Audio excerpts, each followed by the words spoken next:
Hi everybody, welcome back to 30 Days Until Done. I'm John Branningham. I grew up, I started off life in the Netherlands, then we moved to Canada, then we moved to Pittsburgh, and then we moved here right when I was about to start school. And so in those places that we left, I watched my brother have snow days, and it was always very exciting for him to have a snow day because it was like a gift just out of nowhere. It's like suddenly you got a day off. I think it was a curse for my parents probably, but it was a gift as a kid. We didn't have snow days when I was a kid. We had our own version of snow days. For us, for a kid, it was smog days because I grew up in the 70s and 80s in Los Angeles, and so you'd have a stage 3 smog alert, and then it would be worse than your typical stage 3 smog alert. And you see the smog. We lived in the inland. You see the smog rolling in like fog. You could see it tumbling. It's like, oh god, that's bad. And so it's like, stay inside.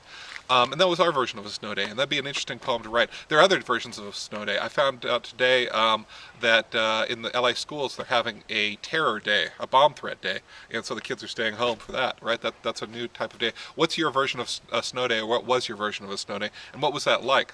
For me, it was hot, really, really hot. It was polluted, and we had to stay inside. So we'd sit inside. Usually, we'd watch Channel 5, which is kind of, if you're not from Los Angeles, that's the station that does a lot of repeat of old episodes of sitcoms and that sort of thing. And so we'd just kind of sit around doing that as my parents had to deal with whatever they were going to deal, plus us on top of it. Okay, so what would it be for kids? What would it be for a bomb threat day? How would a kid react to that? I'm not sure.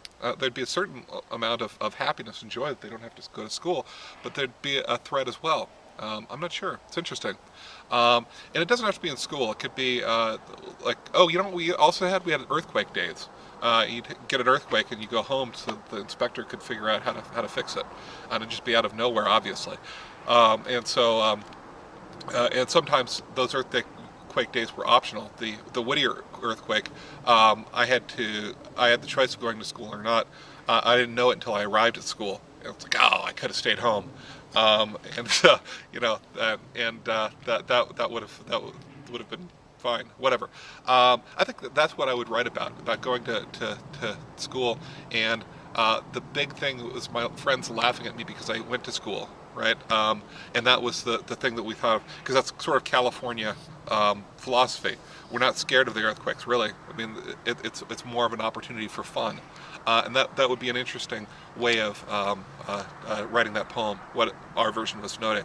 So what's your version of a snow day? Okay, so I will see you tomorrow on 30 Days Until Done.